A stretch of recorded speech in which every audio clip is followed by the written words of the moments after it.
Bienvenidos a todos a un nuevo capítulo del Sillón de Mulián. Tenemos un tremendo invitado para poder conversar sobre algunos aspectos del medio ambiente, de la ecología, del convivir, de la armonía, de todos los factores que a veces los perdemos de vista, pero que son los que finalmente sustentan y posibilitan nuestra vida. Y que con una ceguera cultural o una ceguera humana tremenda, pareciera ser que todavía lo económico es capaz de destruir incluso los mismos fundamentos que posibilitan poder contar con un aire suficientemente puro para poder respirar, con agua suficientemente pura para poder beber, o alimentos también suficientemente puros para no intoxicarnos en el camino. Hay grandes temáticas que están hoy en día en la contingencia política poniéndose más en el centro, que están siendo empujadas fuertemente por la Convención Constituyente, también por la narrativa del presidente electo Gabriel Boric. Y para hablar de esas cosas y toda la contingencia, tenemos a Matías Azun. Bienvenido, Matías, director de Greenpeace Chile. Bienvenido, Matías. Muchas gracias por invitarme. Feliz de conversar. Bueno, los temas del medio ambiente están siendo unos pilares de todo lo que está pasando en Chile, y cada día más gente comprende la importancia de todo esto. Y quisiera partir quizá un poco en la filosofía, pero quizá preguntarte directamente ¿por qué es tan importante tener una agenda medioambiental potente en atención al estado actual del mundo? Yo diría que los principales fenómenos políticos que hoy en día están desafiando al poder, es decir, que son capaces de quitarle su legitimidad, ridiculizarlos y mostrarlos en su dimensión completa, son las temáticas emergentes, ambientales, feministas, fundamentalmente esas dos quizás, ¿no? Entonces, la verdad, lo que está ocurriendo es una especie de corrimiento, a veces por genuina convicción, a veces por conveniencia electoral, a veces por populismo, hacia una dimensión que incorpora, hacia un discurso que incorpora más las cuestiones medioambientales. Hay mucha hipocresía, hay muchas declaraciones favorables, vamos a cuidar el medio ambiente, o esta tontera que dicen que hay que compatibilizar el desarrollo con el cuidado ambiental, mientras en paralelo aprueban Dominga, por ejemplo, diciendo que eso va a traer empleo y desarrollo, cuando sabemos que no es así. Entonces, cosas de esas, yo creo que de alguna u otra manera a nivel discursivo se ha puesto de moda la cuestión ambiental. Sin embargo, yo creo soy un convencido, la verdad, que falta muchísimo todavía convicción de parte de autoridades para estar a la altura de lo que ya es un acuerdo, un consenso dentro de la ciudadanía, como es la necesidad de proteger el medio ambiente, ¿no? Lo veíamos en la encuesta que como Greenpeace hicimos hace pocos días atrás. Solamente el 3% de la población está de acuerdo con que lo que hemos hecho a nivel ambiental es suficiente.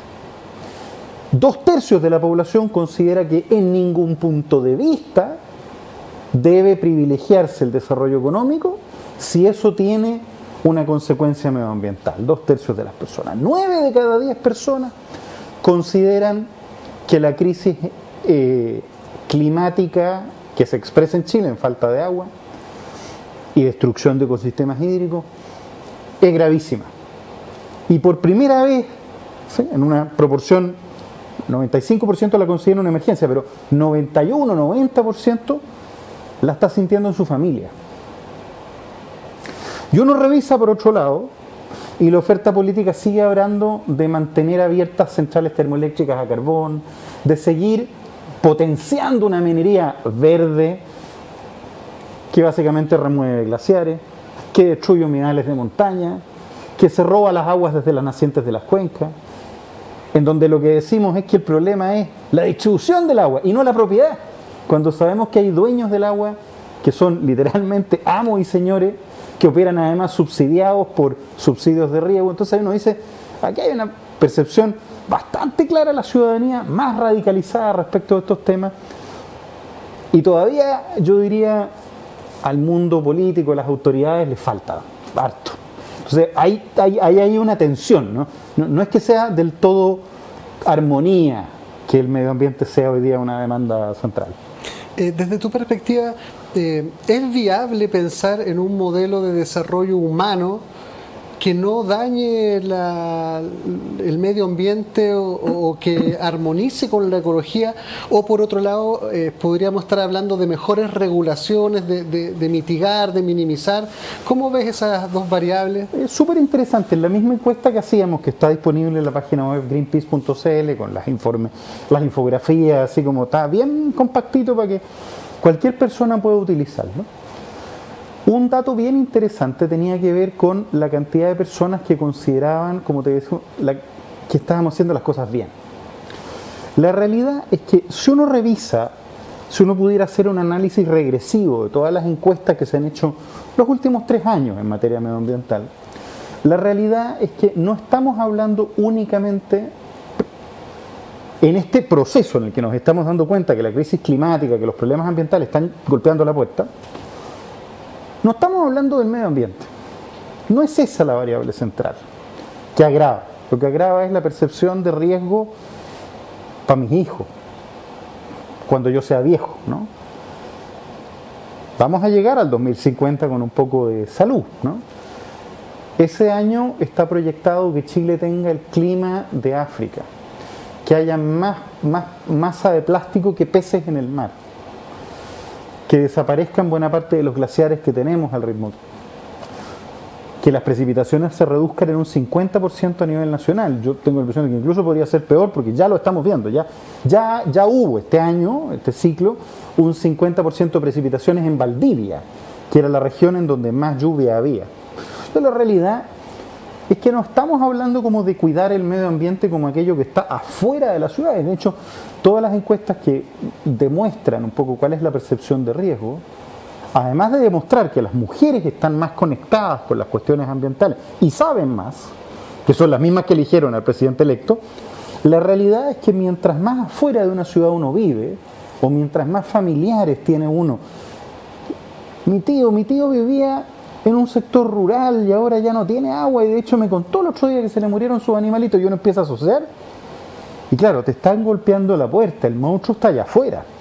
Nosotros estamos subsidiados por el negocio sanitario, ¿no? Que es un negocio que cumple una función pública fundamental, etcétera, pero eso se hace muchas veces a costa o a espaldas de todos los negocios que están detrás, que es lo que vemos en AEGENER con Alto Maipo. Todo ese conjunto de cosas, yo te diría, de lo que estamos hablando no es de un modelo compatible con la naturaleza, es un modelo así como quien cuida el medio ambiente, eso que está allá afuera, lo verde, ¿no? Yo creo que cada vez hay más percepción que lo que estamos haciendo es un modelo que se traduce en sufrimiento, se traduce en ciudadanos de segunda clase, ¿no? La energía eléctrica es un ejemplo muy claro. El 40% el año antepasado de la generación total de energía, es decir, de 10 ampolletas 4, para colocarlo en términos concretos, venía de centrales a carbón de zonas de sacrificio. Y uno sabe cómo luce, uno sabe cuánto sufrimiento hay detrás de esos casos. Entonces, dimensionarlo y decir, esto que le pasó a esta gente, si se sigue expandiendo nos va a pasar a todos. Si solo el 2% del agua se utiliza para consumo humano y el otro 98% para otro tipo de cosas, bueno, ¿qué pasa? ¿Cómo fue que hay gente que no tiene agua? ¿Dónde está el error? El problema, por supuesto, es que llueve menos. Pero cuando llueve, tiene que llover un montón para que le salpique algo al que está acá al lado. Y ahí uno dice que hay una desigualdad estructural, que se traduce no solo en sufrimiento de animalitos o en flora más seca, sino derechamente en sufrimiento humano. La pregunta de cajón, ¿por qué hemos llegado a eso y qué impide que se avance a algo que tú has descrito tan claramente, de que ya estamos hablando de un sufrimiento percibido ya claro, cotidiano, ya no es en el éter de que está pasando en otro lado, sino que lo estoy viviendo ya, o un conocido o una persona ya en primera persona? ¿Qué impide en realidad que esto avance hacia lo que todos esperamos, que funda un bienestar más igualitario también en algún aspecto? Sí, yo diría que son fundamentalmente dos cosas, pero sobre esto tengo mis propias visiones y no necesariamente las va a compartir todo el mundo. Yo tengo la impresión de que por un lado hay mucho desconocimiento, ¿no? Cuando uno escucha, por ejemplo, a autoridades, al propio presidente de la República, decir que el agua de los ríos se pierde en el mar. Lo que está haciendo el presidente, no podría decir, es una metáfora, ¿no? Pero en estricto rigor es una metáfora que se sostiene, ¿no?, sobre la idea de que el agua como que nace en las montañas y termina en el mar. Y por lo tanto que construir represas y embalses es una buena idea, porque demuestra la capacidad humana que tenemos de combatir. Así evitamos que se pierda en el mar. Claro, ¿no?, estos errores de diseño que son los ríos, ¿no?, estas cosas raras que tiene la naturaleza que hace que el agua fluya, ¿no? No sé. Pero en estricto rigor de lo que estamos hablando cuando hacemos ese tipo de cosas, uno podría decir, bueno, los árboles frutales son como una represa, no se está perdiendo el agua, no se está transformando en fruta. Y entonces se seca todo, pero hay empleo. Es una forma de hacer represas distinta. Pero ya sabemos lo que pasa cuando uno corta los ciclos de la naturaleza, ¿no? La naturaleza es un equilibrio. El problema de la crisis climática es la pérdida de esos equilibrios. Lo que nosotros podemos hacer es jugar dentro de ciertos parámetros. No estamos diciendo que un modelo implique volver a vivir en chozas y abandonar toda tecnología y convención social. Un poco sería bueno, ¿no?, pero un poquito, pero no todo, ¿no? De lo que estamos hablando es de manejarnos dentro de rangos razonables. Y dentro de esos rangos razonables generar riqueza sin que se traduzca en merma de las condiciones de vida de los ecosistemas y por lo tanto de las personas que dependen de esos ecosistemas. 4.000 personas mueren al año por contaminación atmosférica. Entonces, tú me preguntabas por qué esto no ocurre. Lo primero es porque hay desinformación. Y hay desinformación activa. Tenemos el mito de que el agua de los ríos se pierde en el mar, ¿no? Hay que desaprenderlo, ¿no? Es decir, habría que mandar a una especie de escuela para adultos, ¿no?, rectificatoria, readoctrinadora sobre lo que se aprendió en cuarto básico, que es que el agua es un ciclo, a todas aquellas autoridades, candidatos políticos que han señalado, por ejemplo, que el agua de los ríos se pierde en el mar. Porque uno diría, sí, pero se pierde, bueno, entre que se pierda, sí, bueno, compañero, pero la solución integral, cuando uno piensa como en términos de autoridad, es respetar los ciclos hidrológicos, es redistribuir mejor lo que realmente tiene. Esas son las decisiones políticas, no inventar magia tecnocrática tratando de salvar la situación. Luego viene el segundo problema, y es que cuando hemos hecho campañas muy potentes sobre cuestiones climáticas, hay un efecto como neutralizante, falta valentía en los líderes políticos, en los líderes empresariales y a veces también en los líderes de las propias organizaciones de la sociedad civil para no ceder, para no negociar, ¿no?, para mantener justamente que ese clamor popular sea escuchado. Esto lo veíamos con Greta, ¿no?, cuando Greta, hace poco, Greta Thunberg, una gran activista ambiental, jovencita, acusaba a los líderes mundiales de bla, bla, bla. La invitan constantemente, pues no la escuchan, no le hacen caso, ¿no?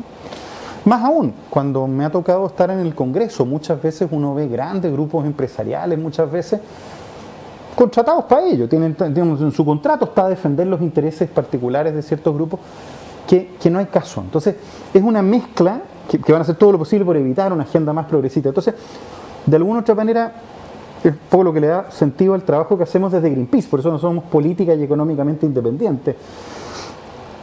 Presionar constantemente para lograr esos cambios, para lograr aquello que parece imposible, ¿no?, resulta fundamental. Y hoy en día, entre la inercia de la desinformación, de que la decisión es difícil, de estas preconcepciones sobre que la naturaleza es un recurso, ¿no?, y no que somos parte de la naturaleza, que un poco te tiene que pasar a ti en desarrollo organizacional, y la diferencia entre tratar a la gente como recurso humano o personas, ¿no? Bueno, resulta que el recurso hídrico va en esa dimensión de recurso humano, y pensar el agua como un ciclo va en la dimensión integral de las personas. Y esa distinción, esa construcción abstracta que se ha hecho de que los árboles son recursos forestales. Hay gente que los ve y no ve bosque, ve recurso forestal, ¿no? Hay empresarios que ven ríos y ven recurso hídrico, no ven agua, ¿no? Esa dimensión, literalmente esa distorsión de la percepción es parte de lo que hay que corregir, y luego viene, claro, toda la diferencia de poder en donde literalmente hacen todo lo posible por neutralizar. Pero esa es secundaria, ¿eh? O sea, el principal desafío del mundo ambiental es justamente movilizar a las personas para tratar de romper esos ciclos de inercia. Qué interesante lo que tú señalas, porque yo creo que uno intuitivamente, o cuando uno conversa este tipo de temas, siempre se estigmatiza de que aquí hay poderes económicos, mineras, que son los que obstaculizan todo, que son los que hacen lobby, que son los que compran a legisladores, fiscalizadores, y uno tiende a intuir coloquialmente que el problema son ellos, pero tú abres una segunda derivada que es más prioritaria incluso, o que ponderas más de la otra, que tiene que ver con las comprensiones y las malas comprensiones que forman coherencias e incoherencias. Justamente el que vive en el mundo del recurso, el recurso se consume como un medio para hacer riqueza o generación de valor. Pero justamente pareciera ser que esa deformación del vivir, del entender nuestro rol en un sistema, es lo que tú dirías es lo que está perjudicándonos más aún, lo que nos lleva a la cultura y a la educación, a la sensibilización, a las comprensiones. Tú me contabas que ambos dos éramos psicólogos, ¿no? Las sociedades necesitan estabilidad, necesitan consenso, necesitan creencias compartidas para poder existir, para poder convivir. Y nosotros tenemos una creencia compartida que es la base del extractivismo, ¿no? El extractivismo es literalmente la extracción de recursos de manera sistemática como base de la economía. O sea, nosotros en Chile, si mañana no hubieran tratados de libre comercio, si no tuviéramos comercio internacional, probablemente se acabarían hasta incluso algunas legumbres, porque nuestra dependencia es total. O sea, literalmente tendríamos que comer piedra, cobre o un poco palta, ¿no? No duraríamos mucho. Salmón, con todos los costos que ello implica, es una de las industrias más contaminantes del país. Entonces, la realidad es que poca gente ha pensado lo frágil que es nuestra economía. Primero, por el nivel de dependencia que tiene, la importancia que tiene la soberanía alimentaria, que literalmente granos de cereal hayan desaparecido del país, porque es más barato extraerlos de otros lugares, nos transforma. Pasó en Colombia, por ejemplo. Yo soy director de campañas para Chile, Argentina y Colombia. Y en Colombia el mismo país entró en una reflexión después de la pandemia, cuando se cerraron las fronteras, diciendo, ¿cómo puede ser que tengamos todo este territorio y hayan cultivos que se nos hayan olvidado? Esto afecta incluso nuestra propia soberanía. Entonces, la realidad en ese giro habla de democracia, habla de desarrollo, habla de un conjunto de dimensiones que permiten una cierta situación de bienestar, que tiene que estar necesariamente en armonía. Entonces, para responder bien concreto tu pregunta, ¿se puede crear un modelo de desarrollo compatible con se tiene que poder crear.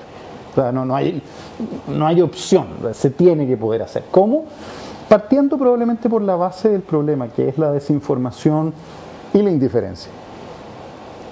Yo creo que ese es nuestro principal enemigo. Decirle al gerente de una empresa cuyo objetivo es rentabilizar las ganancias que está haciendo mal y esperar que vaya a cambiar por eso. Esperar, por ejemplo, que el Choclo Délano mañana diga me importan más los pingüinos que el dinero detrás del proyecto Dominga. Yo no sé, digamos, ¿no? Yo creo que ni con la mejor terapia del mundo lo vamos a conseguir. Y si lo pudiéramos conseguir, primero es arriesgado, segundo costoso y tercero va a tomar tiempo. Por el contrario, las sociedades se construyen sobre consenso. Si mañana llegamos al consenso de que las mujeres tienen que ganar lo mismo que los hombres, si mañana llegamos al consenso de que no pueden haber niños de segunda clase con cename, si mañana llegamos al consenso de que el agua no puede estar gestionada solo por algunos, sino que tiene que ser una gestión pensada desde el Estado para beneficiar las necesidades de todos, y desde el Estado controlar la asignación del recurso, desde una agencia pública en el cual tengamos potestad todos y no solamente el mercado, ¿no? Si mañana decidimos que el modelo de desarrollo minero no puede tocar glaciares, porque estamos destruyendo las nacientes de las cuencas, que son justamente aquellas que aportan agua en periodos estivales, justamente en estos meses, por ejemplo, ¿no? Corremos, como corrimos y dijimos, no se pueden cazar más pumas, no hay que dispararle a los cóndores, no podemos pegarle a los niños, las mujeres tienen que tener derecho a voto, las ballenas no son comida, son maneras en las cuales la sociedad ha puesto límites, ¿no? Y yo creo que es eso lo que estamos viendo un poquito. Es interesante lo que tú señalas porque también nos remite al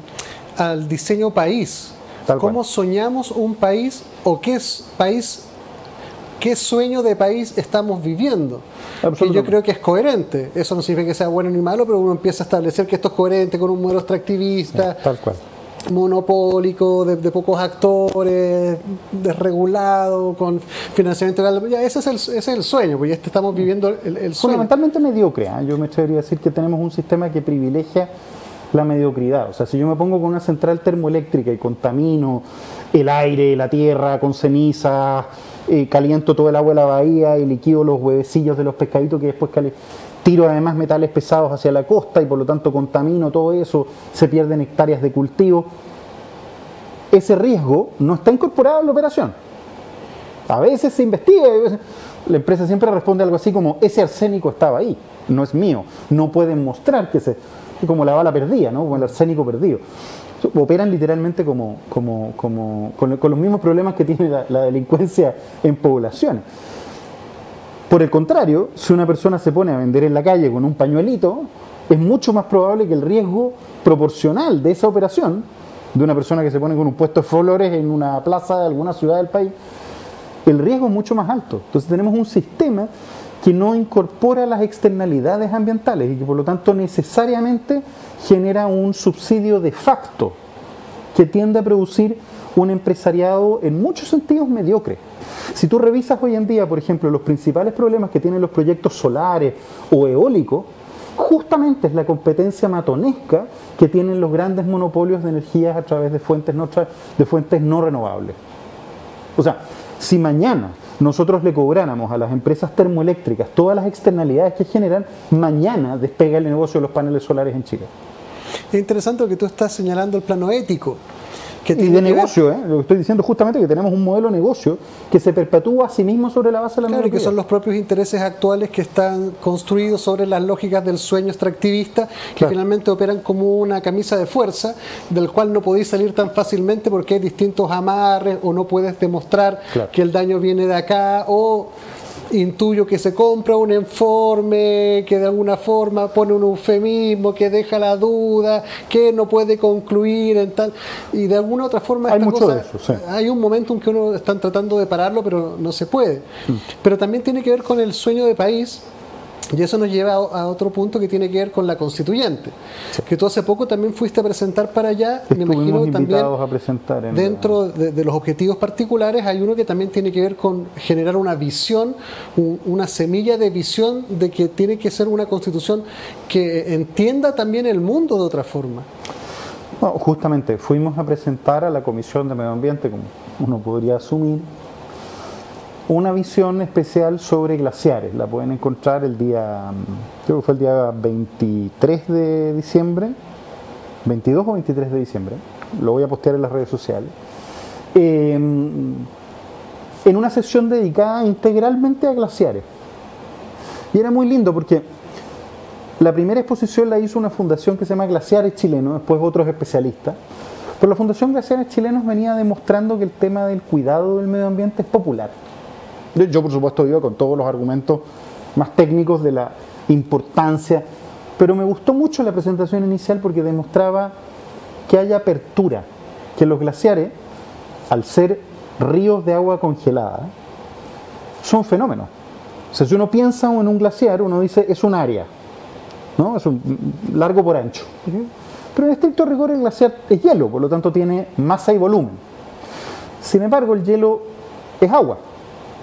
Y físicamente los glaciares, especialmente aquellos que están a la altura, están cayendo. De hecho, si uno revisa, los glaciares tienen una zona de acumulación y una zona de ablación. Siendo estricto, en ese movimiento hay un río. Como las ventanas de las catedrales viejas, ¿no? El vidrio gotea. Muy lentamente, demora miles de años, pero gotea. Lo que quiere decir que el agua está en movimiento. En Chile eso significa que se pueden constituir derechos de aprovechamiento porque el agua en sí misma no es propietaria, pero el movimiento del agua puede constituir derechos no consultivos. Entonces yo podría aprovechar el movimiento de un glaciar y por tanto constituir derechos de aprovechamiento sobre esos glaciares. Parte de los problemas que tenemos excepcionalmente en Chile, ¿no? Entonces, pero si uno revisa un glaciar todos los días pierde y gana agua. Por la humedad, por la precipitación, por la nieve que va cayendo. Y el glaciar no es cualquier hielo, es hielo compactado.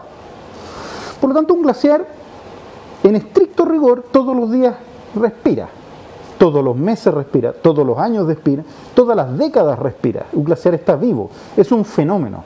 ¿Dónde termina un glaciar? Es una pregunta que te hace pensar, ¿es el hielo o es la montaña que le da sombra? ¿Qué es el glaciar? Y probablemente son todas esas cosas, ¿no? ¿Dónde termina un niño que está gestando? Es la misma pregunta, ¿no? La naturaleza no conoce esos límites finitos que requieren los abogados. Y por lo tanto, la comprensión del glaciar como un ecosistema de montaña hídrico, del cual forman parte los campos de hielo, los humedales de montaña, los acuíferos subterráneos, resulta fundamental para comprender la importancia hídrica de todo ese ecosistema glaciar en su conjunto. Por supuesto, podríamos acordar y decir, el glaciar es el hielo. Bueno, lo que significa que el 17 de junio es esto, y el 20 de febrero es esto, y el 27 de diciembre es esto. Y podríamos llegar a una declaración. Lo lindo es cómo la gente está disponible. Los glaciares, por lo mismo que acabo de explicar, tienen mucho más en común con las nubes. Son fenómenos. Pero lo que me resulta bien interesante lo que tú dices, tiene que ver con algo que también me lleva a lo cultural y a lo educacional. Porque finalmente lo que tú estás haciendo es una comprensión compleja, en dinámica, que cuestiona y finalmente logra dar cuenta también que las lógicas con las cuales a nosotros nos educan para entender las complejidades del vivir son muy planas, muy míopes y muy estáticas. Y aún así han ido cambiando, claramente. Claro, porque por ejemplo lo mismo que conversábamos en el otro capítulo con Joana Pérez del conflicto mapuche, que finalmente termina reducido a una variable que se sobrepondera y que finalmente la solución es imponer la paz con tanques. Entonces, esa forma de entender la vida, esa forma de malentender la vida, es la que finalmente nos vuelve ciegos al verdadero problema y a la verdadera magnitud de la solución que conlleva esa buena comprensión. Y que también desnuda una falencia educacional importantísima. Por supuesto. Y por que se replica también en abogados, legisladores, presidentes. Ahora, la buena noticia es que pareciera haber, a propósito de la brecha de la que hablábamos al inicio de este programa, mayor apertura de las personas a entender que las realidades son complejas, ¿no? Que tanto como la delincuencia, como la igualdad de género, como el reconocimiento de la propia sexualidad, como la salud, como la educación, la política. Justamente. Bueno, la ecología requiere una percepción y un entendimiento más complejo, porque las herramientas sobre las cuales las hemos entendido hasta ahora son las que nos tienen aquí. Y por lo tanto, el informarse, el estar disponible a conversar sobre otras tecnologías. ¿Se puede hacer minería sin destruir glaciares? Yo no soy experto. Lo que sí sé es que podemos hacer minería distinta de la que tenemos hoy en día, dinamitándolo. ¿Se puede producir acuicultura sin salmonicultura destructiva? Claro que sí. De hecho, probablemente podríamos hacerlo dejando el dinero en Chile, si que pensáramos en la acuicultura, el cultivo de especies, pero especies nativas, que no requieran toneladas de antibióticos o que requieran modelos literalmente que generan montañas de fecas en el mar, que a su vez permitan floraciones algales nocivas, de las cuales no nos vamos a librar nunca más cuando aparecen, porque duran y perduran años, ¿no? Y por lo tanto, cualquier detonante después, como pólvora, las vuelve a encender.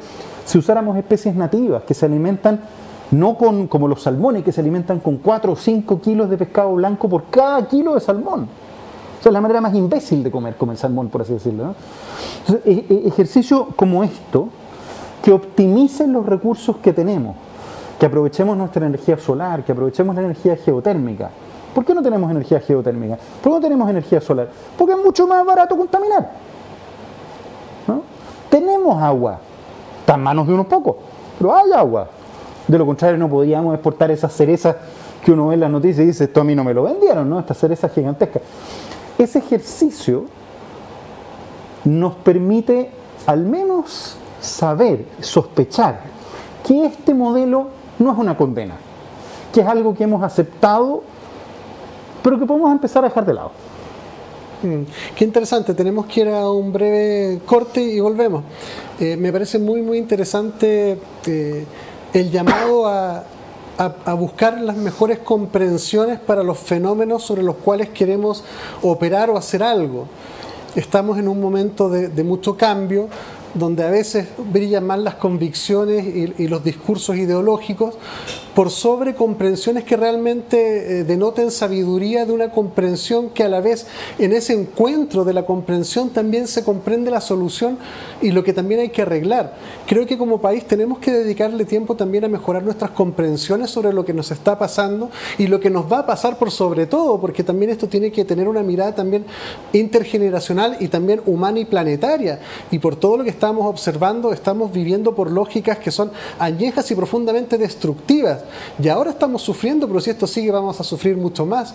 Dediquémonos un poquitito a escuchar a la gente que más sabe de las distintas materias. Nadie puede saber todo de todo, pero hay mucha gente deseosa de hablar, de participar, de que se la escuche, y vaya que necesitamos mejorar nuestras comprensiones. Vamos y volvemos. Quiero agradecer a cada uno de nuestros auspiciadores que hacen posible este programa y de su independencia y que podamos hablar temas interesantes. Clínica Nueva Costanera. Cuidamos de ti y de los tuyos. Visítanos en www.clínicasnuevacostanera.cl, clínicasnuevacostanera.cl o llama al +569-945-02-326. Nutriología, endoscopía, pellet antialcohol, dermatología, cirugías gástricas, balón gástrico, un sinfín de especialidades en Clínica Nueva Costanera. Manuel Montt, 427, piso 7. Ahí lo esperan y muchas gracias Clínicas Nueva Costanera por estar aquí con nosotros, ayudando a un periodismo independiente. Llegó el momento de agradecer a nuestros auspiciadores que hicieron que este mes tuviésemos el éxito que hemos tenido. Es por eso que productos de calidad al mejor precio, compra inteligente, la higiene más cerca de tu casa, ya que los productos Regio no solo los encuentras en el retail, sino que en tu almacén regalón del barrio. Muchas gracias Regio por estar con nosotros.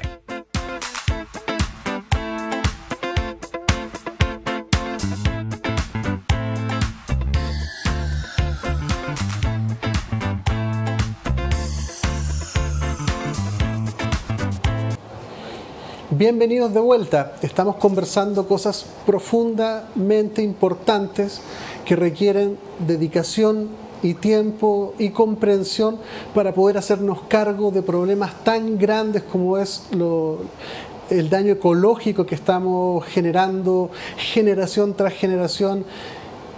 Y yo tengo una hija, no quiero heredarle ese mundo, ni quiero que mis nietos hereden este mundo que estamos construyendo, muchos porque no nos damos cuenta, muchos porque no sabemos qué hacer. Y para poder conversar de eso tenemos un invitado que es el director de Greenpeace Chile. Muchas gracias. Para que nos pueda contar, para que nos pueda ir contando de las cosas que está haciendo Greenpeace también.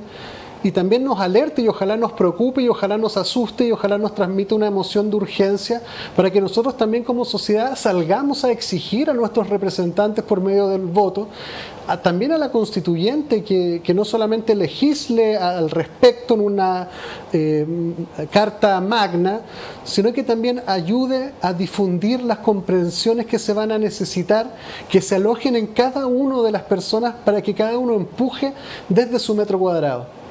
¿Nos puedes contar un poquitito de Greenpeace, su labor, en qué está? Permíteme antes violar el manual de entrevista, ¿no? Y contradecir al entrevistador. Yo creo que lo que necesitamos no es más, nosotros creemos que lo que necesitamos no es más miedo. Yo creo que hay suficiente miedo. Yo creo que cuando ayer llovió en Santiago, ¿no? Parece a Venezuela esto, decíamos, que estamos como, está medio tropical como en el Caribe. Por lo menos ¿cómo pasó Santiago, esto, no? Santiago Claro. está medio tropical. Y uno dice, estos incendios forestales por todos lados, falta de agua, ríos secos. Yo creo que el miedo ya llegó, ya está, ya más o menos todos tenemos claro que el planeta que estamos viviendo se está descuajeringando, se está descuadrando. Yo creo que lo que falta es esperanza. Falta... Cuando uno le pregunta, por ejemplo, ¿qué pasó en la última la última reunión de Naciones Unidas sobre cambio climático? La respuesta de los expertos es, mira, déjame explicarte, ¿no? Lo hablábamos el otro día con compañeros de otras oficinas de Greenpeace a nivel mundial, Estados Unidos, China, Brasil. y le llamábamos la charla, ¿no? Si antes era difícil explicar cómo de dónde vienen los niños, ahora quizás lo más difícil es explicar, ¿hay solución al cambio climático? ¿No? Así como la vida que nos ha tocado vivir a nosotros, los hippies comprometidos con esto. Y la respuesta tiene que ser que sí. La respuesta tiene que ser, por lo que hablábamos en el primer módulo de este programa, tiene que ser posible. Lo que hacemos desde Greenpeace específicamente es tratar de construir esas salidas de esperanza, ¿no? Es encontrar la arista que nos permite. En el caso de Dominga, por ejemplo, durante los últimos meses, batimos todos los récords de participación histórica con certeza en Chile, pero probablemente a nivel mundial, en un proceso de evaluación ambiental. Más de 101.000 personas escribieron de puño y letra su firma en una página que creamos para enviar al correo de la Oficina de Partes del Servicio de Evaluación Ambiental que por favor revisaran las ilegalidades y los problemas que tenía el permiso ambiental y la evaluación ambiental que se le había dado al proyecto Dominga. 100.000 personas, eso es 2,07 veces el Estadio Nacional completo. También es importante hacer notar que lo que tú señalas o que ese acto también es coherente, a lo menos con la sospecha de que la legalidad al respecto no estaba en orden. No está en orden. Porque para que 101.000 personas pidan eso, porque debe ser bastante evidente que hay irregularidades. Permíteme expresar solo una de sentido común, ¿no? Los antecedentes del área de Dominga, la gente sabe muchísimo al respecto, no voy a expresar demasiado. No, la conversación en la calle me ha demostrado que la gente esto más o menos lo entiende. Pero los antecedentes versan sobre especies protegidas y endémicas, particularmente ballenas. Los antecedentes sobre los cuales se emitió el permiso de Dominga tienen 8 años de antigüedad. Es decir, especies que están en categoría de máximo nivel de riesgo por amenaza de extinción, recibieron un permiso, la empresa recibió un permiso ambiental con antecedentes que tienen 8 años de antigüedad. 8 años de antigüedad. O sea, un ser humano podría haber aprendido a caminar y a hablar 4 veces en ese periodo de tiempo, ¿no? Es cosa de pensar. 8 años atrás, ¿qué nos estaba pasando en el mundo? Bueno, con esos antecedentes hoy día se le dio un permiso a este proyecto. En regla. O sea, ahí no hay violación de norma, porque en realidad se demoró 8 años, porque en 8 años no lograron llegar con la información que se requería para entregarles un permiso. Entonces, imagínate esto, yo voy a una prueba de matemática y te pregunto, ¿cuánto es 2 más 2? Y tu respuesta es 7. La segunda vez, 8. La tercera vez, 9. La tercera vez, 10. Y la cuarta vez le da el ok porque está ya aburrido nomás. Eso es de mínima lo que ha pasado con el proyecto Dominga, ¿no? Además, escándalos de corrupción que involucran a autoridades. Además, una zona de conservación única en un mar que literalmente ahora ya no solo sabemos que es fundamental para alimentarnos y para las actividades sustentables del borde costero, sino directamente porque el océano es el pulmón del planeta. Es decir, el océano está jugando mucho más importante que los bosques más importantes del mundo. El océano está conservando carbono, capturando carbono y por lo tanto manteniendo, si está saludable, los equilibrios climáticos dentro de ciertos parámetros. Entonces todo en este proyecto literalmente supone sacrificar. ¿Cuánto es la cantidad de minería que puede hacerse en esa zona? 0. Esa zona en particular, esa zona, no decimos todo el mundo, esa zona en particular, que tiene uno de los niveles de riqueza y biodiversidad más importantes a escala planetaria. Hay que reconocer que los principales científicos del mundo han señalado que hay 25 hotspots a nivel mundial de conservación. Ese es uno de ellos. Yo no puedo colocar una venta de tabaco al lado de una sala de maternidad. No puedo hacer un club de tiro al lado de una sala de operaciones. No puedo hacer una minera al lado de un hotspot de biodiversidad. Menos todavía con puerto. Entonces, no solo la gente ha entendido la importancia que tiene esto y la posibilidad además de realizar actividades compatibles con el cuidado del medio ambiente, pesca artesanal con manejo, planes de turismo con manejo, porque parte del problema es que no están evaluados los riesgos no letales, ¿no? El otro día mirábamos al ministro pasearse con un helicóptero por arriba de los pingüinos. Bueno, ese nivel de ruido hace evidentemente que las especies se estresen. Si se estresan no se reproducen y por lo tanto decaen las tasas. Pero en el mar el ruido de las hélices enmascara los ruidos de las ballenas y por lo tanto impide la posibilidad de que las ballenas utilicen ese espacio de manera cómoda, porque imagínate que tú entres a un lugar, a un restaurante, al que te encanta ir, y lo primero que hacen es que te cierran esto y te colocan un bombo al lado. No vas más, po. Ahora, las ballenas no tienen para elegir. Las ballenas pueden ir a los lugares que conocen. Son mamíferos inteligentes, no usan el olfato, no son como hormigas. Tienen ruta. Y por lo tanto tienen una vida social y ecosistémica asociada a ciertos territorios. Nada de eso está evaluado en el proyecto. 100.000 personas batieron todos los récords solicitándole al Servicio de Evaluación Ambiental que en consideración de estos antecedentes dé de baja el permiso, que por lo demás se construyó a medida. El proyecto Dominga además está judicializado en la Corte Suprema.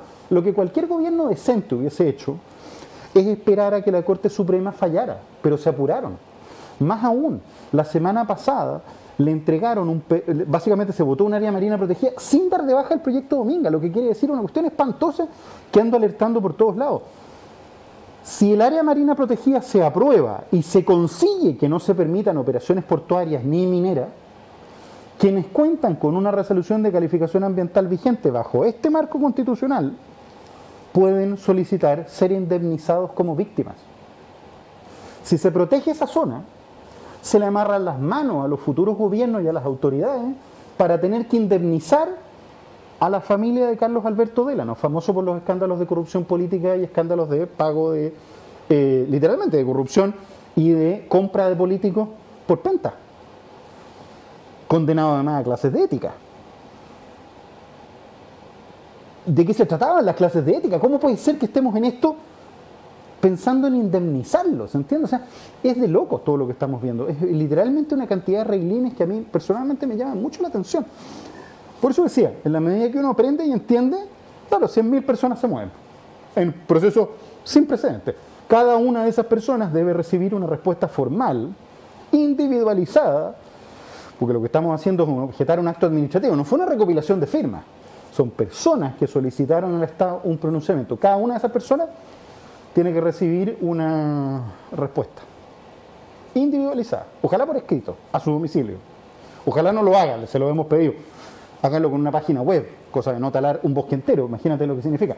Nosotros enviamos PDF, cada uno tenía 18 páginas. Si nos contestan serán 7 páginas por 101.000 personas.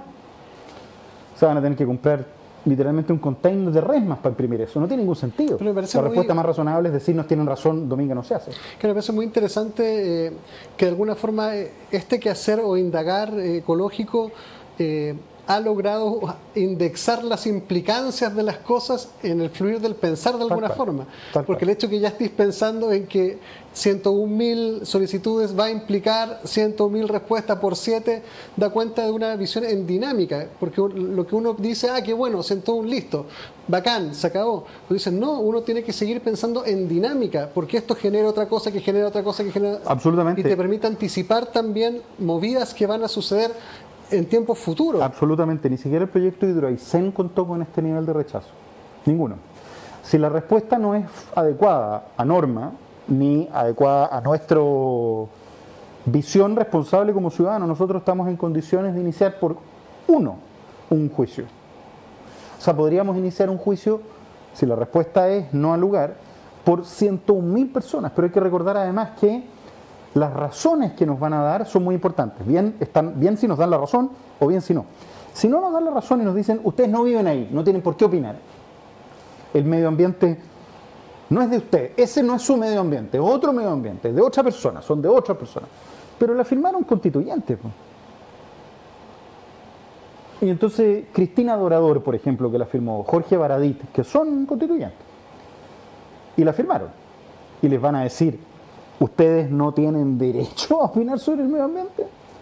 Porque sería muy iluminador para los propios constituyentes darse cuenta que la institucionalidad fragmenta el medio ambiente y dice, este no es tu medio ambiente de aquí para arriba. De esa cuadra para allá ya no es tu medio ambiente, ya no podía opinar. Y yo decía, bueno, ¿y cómo es la cosa?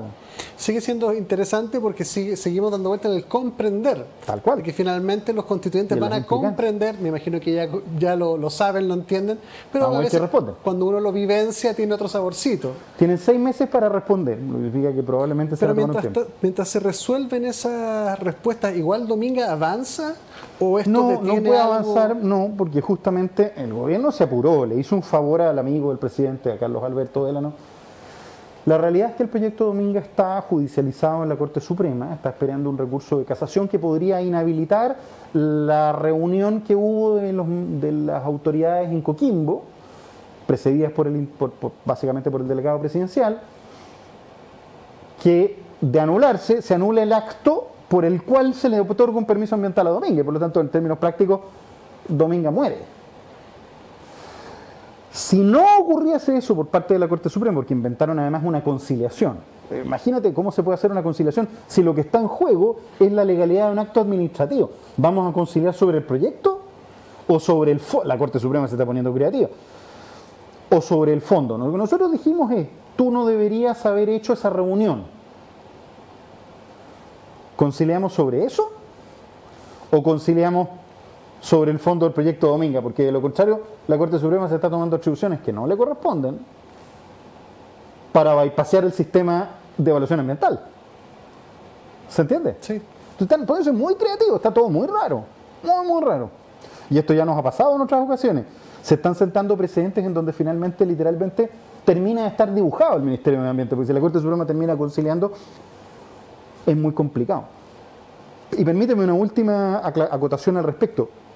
Y una conciliación entre partes equivale como al diferendo entre partes individuales, y el medio ambiente debiese ser una temática colectiva. ¿Dónde está el Estado ahí? O sea, si Chile tiene, para Dominga.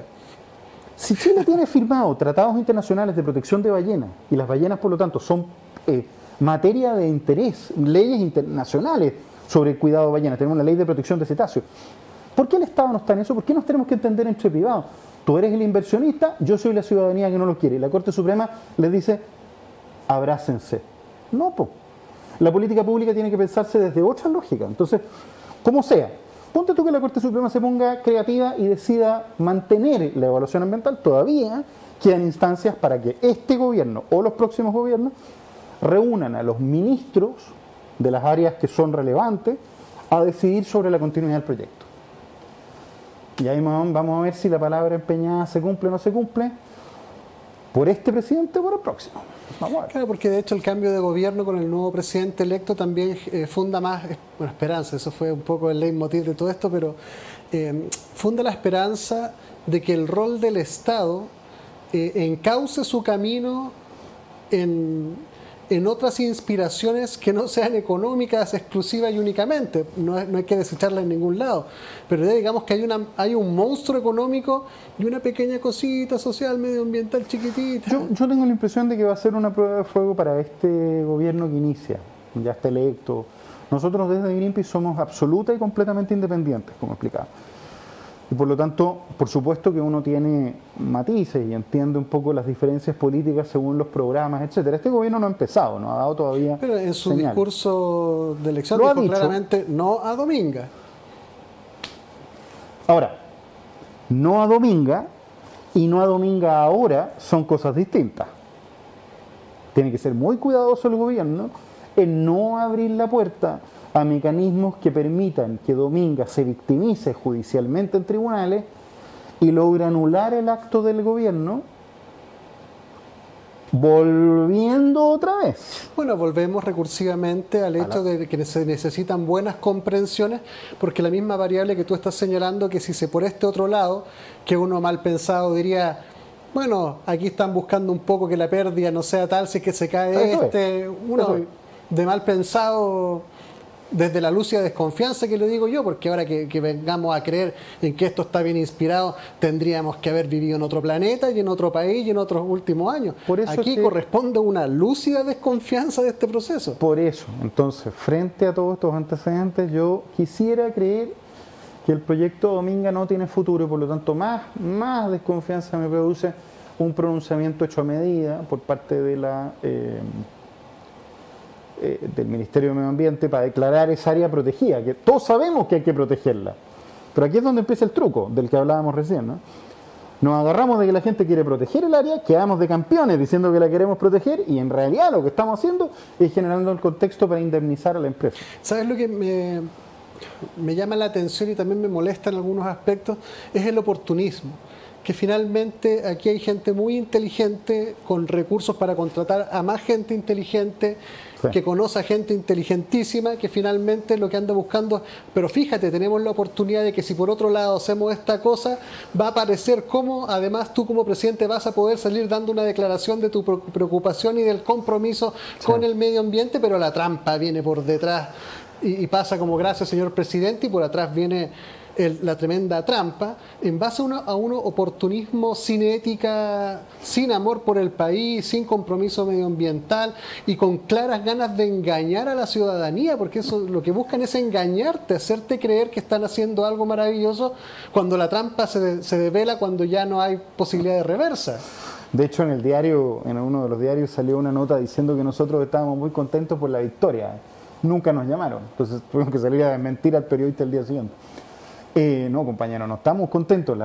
Queremos proteger esa zona, eso es un hecho. Nos parece razonable que se declare un área marina protegida, sí. Pero esto es como, se lo tratábamos de explicar así a la gente, es como decir, vamos a hacer una reserva para cuidar a los pocos rinocerontes que nos quedan. En esta zona los rinocerontes van a estar completamente protegidos. No vamos a tocar un rinoceronte. Oiga, pero en esa zona hay 2 operadores turísticos que hacen cacería de rinocerontes. Siguiente pregunta, por favor, fue lo que dijo el ministro, ¿no? Entonces, lo primero es sacar a los cazadores de rinoceronte y luego se declara protegida. Es lo mismo que hay que hacer acá. Primero hay que sacar a esta empresa nefasta que es Dominga Andes Iron de esa zona. Chao, muchas gracias, perdiste. La concesión sigue siendo tuya, pero no te vamos a dar nunca el permiso ambiental. Chao, gracias por tu colaboración con el país, te has enriquecido bastante, muchas gracias, todos nos podemos poner de acuerdo. Es hora de hacer un gesto. Te condonamos las clases de ética por cárcel, te podría hacer un gesto tú. La realidad entonces es que esa zona tiene que quedar libre de todo tipo de amenazas. Y esa, como tú dices, de confianza lúcida está bastante instalada. Yo esperaría que en los próximos meses se les acaben las ganas de seguir haciendo show mediático de lavado de imagen. Yo esperaría personalmente. Y que no haya habido señales desde Andes Iron significa que probablemente la creatividad esta vez quizás fue más de los operadores políticos que de los propios gerentes empresariales, pero sería hacer un poquito de adivinanza porque no tenemos ninguna información al respecto. La empresa está callada. Probablemente no le hizo mucha gracia la jugada. Y también qué importante que hayan organizaciones o personas particulares que se comprometan, porque todas estas cosas requieren mucho tiempo para darte cuenta cómo la trampa viene en la quinta derivada o cómo el recoveco del contrato de las... O sea, para que no te pasen gato por liebre, es una dedicación de tiempo, requiere mucho tiempo también. Sí, yo tengo el privilegio, nosotros tenemos el privilegio de trabajar en una fundación a tiempo completo. Nos faltan horas y manos, la verdad. No hay un costo alto nivel personal. Y ahí uno puede, por ejemplo, meterse a www.greenpeace.cl, me imagino, y quiero ser voluntario. ¿Hay caminos también de la gente que quiera comprometerse para este tipo de cosas? Justamente, y sobre todo ojalá donar, porque nosotros, a diferencia de las otras organizaciones, nos financiamos única y exclusivamente con donaciones de personas. La razón es muy sencilla, no importa quién está adelante, el que pone la plata pone la música.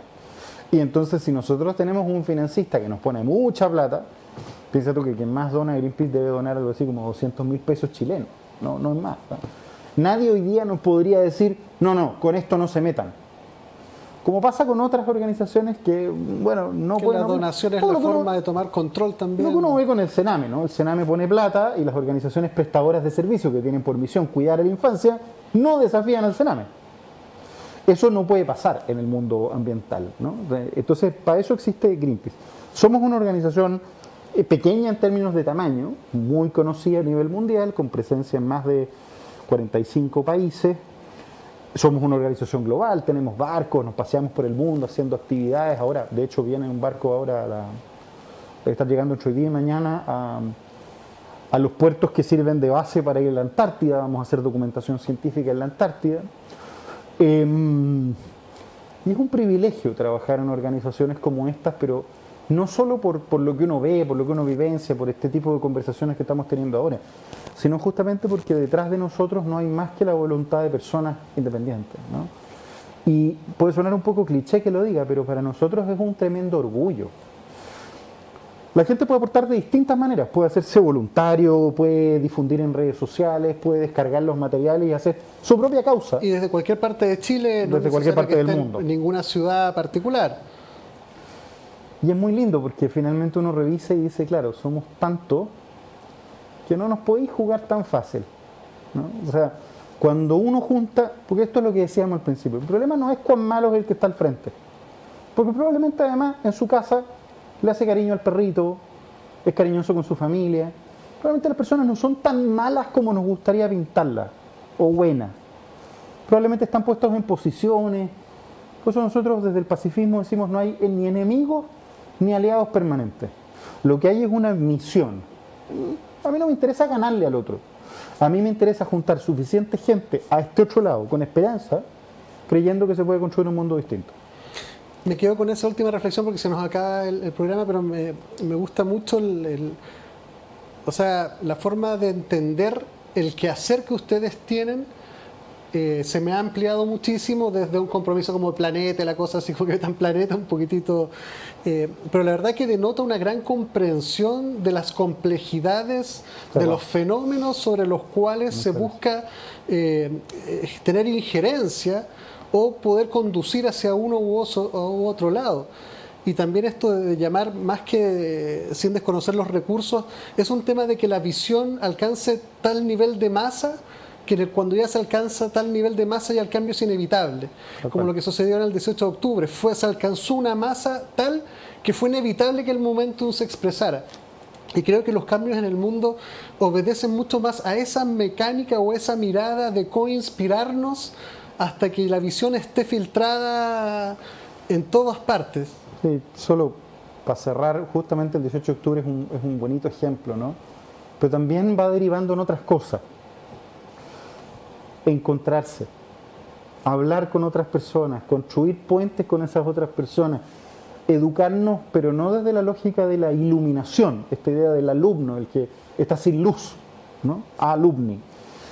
La idea de educarnos entre nosotros, de observar, de conversar con los pueblos originarios sobre cómo ellos entienden la naturaleza, y conversar con el pueblo mapuche, con el pueblo cahuéscar, con el pueblo yagán, con el pueblo diaguita, sobre cómo funcionan para ellos las cuencas, sobre dónde está la resiliencia y la salud de los territorios, nos va a permitir ser un país más ecológico, pero sobre todo más democrático y muy especialmente más equitativo. Muchísimas gracias por tu tiempo. Dejo a todos invitadísimos a la página de greenpeace.cl a donar los que puedan, los que estén inspirados. Trabajo también sirve, conversar sirve, explicar sirve, indagar y compartir información sirve. Muchas cosas sirven y todos podemos hacer aunque sea un poquito. Así que muchas gracias por su sintonía y a cuidar mucho el mundo desde las comprensiones profundas de cada cosa. Buenas noches para todos.